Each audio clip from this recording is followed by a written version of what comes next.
Hey, it's great to have you back at the SimHanger. My name's Mark, the SimHanger for all things flight sim related. And welcome to part 2 in our Backcountry Flying series. We're in New Zealand, South Island, and we're on the west coast trying out a number of grass and gravel airstrips.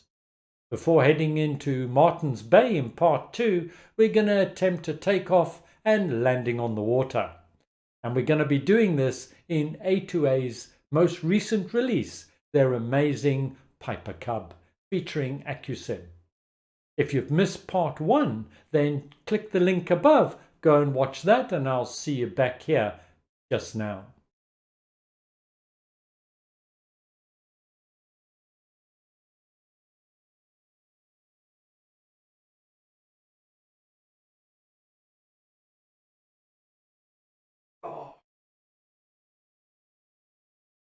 Are you back? Great.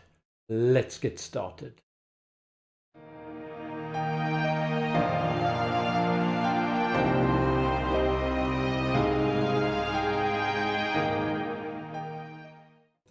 We're in prepared version 4.5 and hotfix 2 has been applied.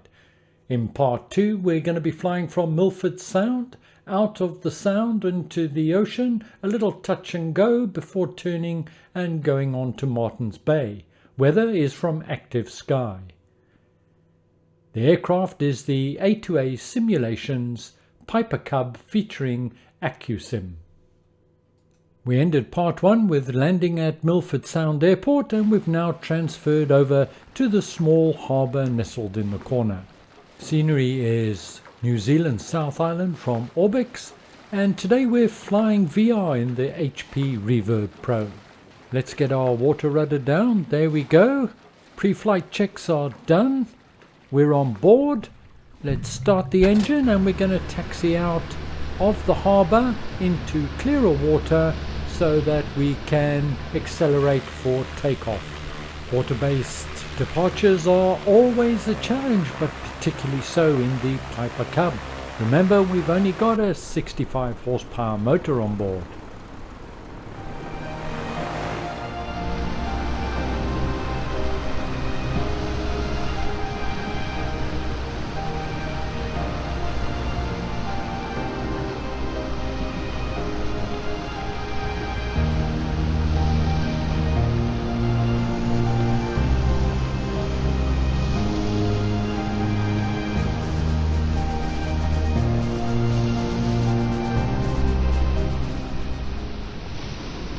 We're in clear water, we're lined up and throttle all the way forward, and I'm pulling back about halfway on the stick. I need to lift the front of the floats up to allow me to gain speed. If I don't do that, I just won't get enough speed for takeoff.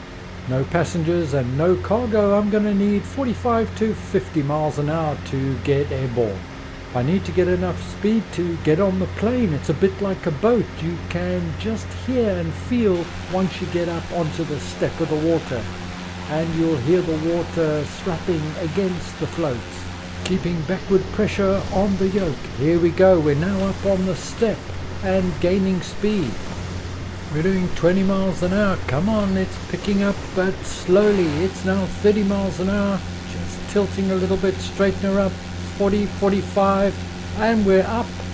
Gradual climb because of the huge amount of drag the floats cause. I'm looking at 200, maybe 300 feet a minute, maybe a little bit more. We need to keep our eye on the weather. As we can see, it's starting to close in with some fairly low cloud. Some rain predicted ahead. Looking at the fuel rod, perhaps I should have refueled before departing. I love how the fuel rod is vibrating. Great attention to detail. That looks like a boat ahead. So I'm going to stop my climb. I'm going to come back on my throttle and let's go and have a flyby on that yacht, or perhaps it's a little bit bigger than a yacht by the looks of it. Anyway, let's buzz that boat.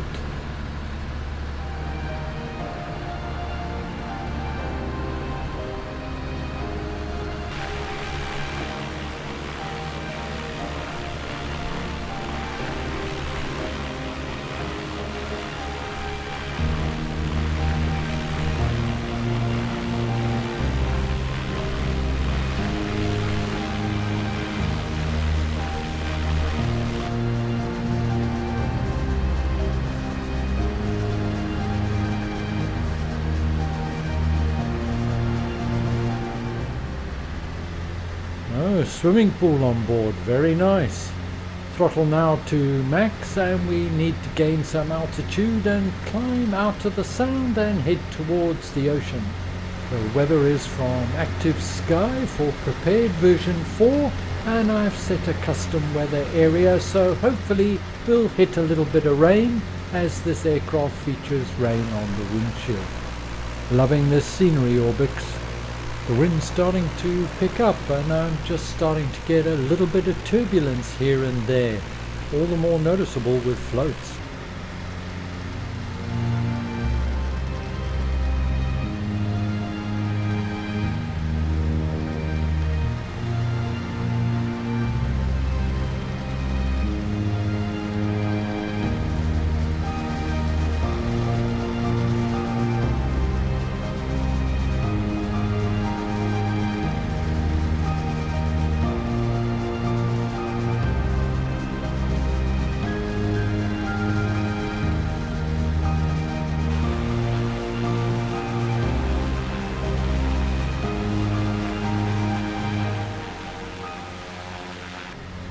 Flying this aircraft is fairly noisy, and A2A Simulations have done the sounds very well indeed. Let's open the window and the doors, and we'll be able to hear the wind rushing past. The sky is turning fairly overcast, so we will just head out a little bit away from the land and attempt a landing, and hopefully, as I said, we'll hit a little bit of rain just a little bit further out. We're doing about 70 miles an hour at the moment, and just heading out into the ocean. We won't go far, we'll just go as far as we need to hit that rain that should be out there somewhere. Let's close that window. There is a marked difference in response time when flying with the floats compared to the Tundra or ordinary tyres. Here's the rain. Rain depiction in Prepared has never been great. In fact, it's never been great in any of the simulators. The best so far is probably X-Plane with LibRain. However, jumping into the front seat, we can see the rain pushing over the windscreen from the prop wash. Hope that comes out fairly clearly in the recording. The wind has picked up as well. I can feel it buffeting the aircraft slightly. Well, now we're going to start heading down and attempt a landing on the ocean. It doesn't look too choppy, so we should be okay. Obviously, if it's very choppy, it's not an option for the Piper Cub. So we'll pull right back on the throttle, put our carb heat on, adjust my trim slightly just to get a fairly gradual descent. I need to come down fairly slowly. And as I touch down, I do need to flare. I've got to keep the front of the floats out of the water, otherwise there's a risk of nose over. Water rudder down and touch down, and now we've just let her slow. There's obviously no way to brake when you're on floats. We're slowing quite rapidly now, and using the water rudder to make sure that I stay straight, otherwise the risk is that it will dip to one side or the other. We're down safely. Well, we've dumped the floats and the Tundra tyres, and we're now on standard tyres, and we're back in the Cub. And it's time to head to Martins Bay. We need to climb out, it's still raining, gain some altitude, and heading directly for our destination. It's late afternoon and the weather is turned slightly windier and certainly more overcast. We need to make Martins Bay before we lose our light. Cruising at about 75 miles an hour. Pressures and temperatures looking good. As I'm climbing, I've got the throttle fully forward. I'm running at about 2400 RPM. You can do that with a Piper Cub more or less all day with its air-cooled engine. Martins Bay, here we come.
Welcome to Martin's Bay. I've pulled the throttle all the way back and now doing a slow descent to get to the right altitude for the approach. Now the Piper Cub is a floater. She doesn't like to get down easy, and I have a tendency of coming in just a little bit too high. Hopefully I can get it right this time. We're looking for a building just at the beginning of that river, and the runway, which is a grass and gravel strip, is just to the left of the building. We're losing the daylight very quickly now, so there won't be much time for one or two go-arounds. The airport has no lights, and obviously the Piper Cub is not designed for landing in poor light or at night. Just getting my first glimpse of the building on the far side of the riverbank. Now more or less pulling all the way back on the throttle and putting on my carb heat for final descent.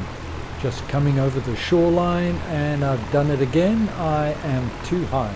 So I might have to try a few slips just to lose a little bit of height, but I've got to watch my airspeed. If you're too fast, the Piper Cub will not want to come down and will float and float and float. Visual now on the runway, and now about to turn onto final. Speed is looking better. I'm still just a little bit too high. Just have to be careful now on the speed. I'll leave you now to enjoy the landing.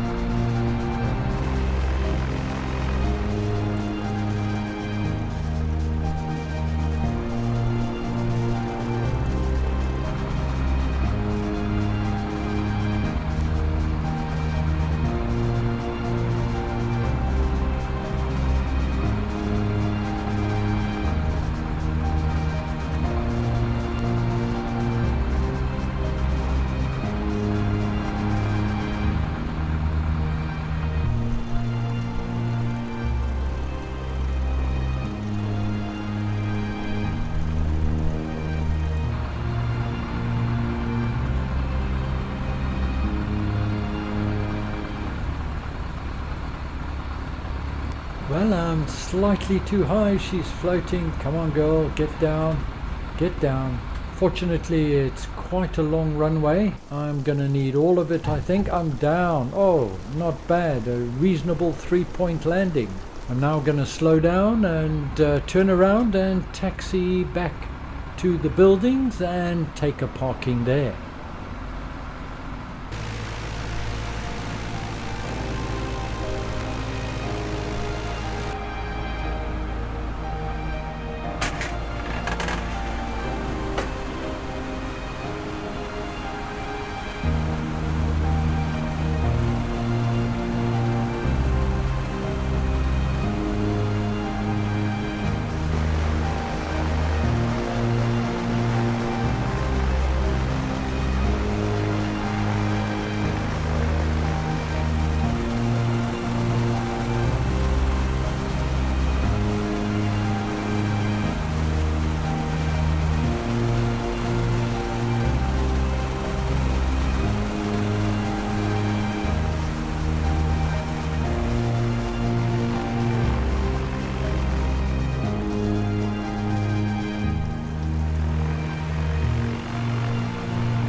Well, we're down safe and sound again.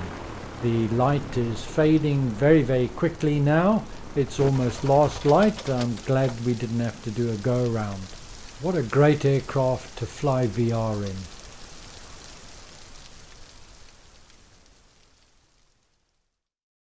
Don't be deceived by the apparent simplicity of the Piper Cub.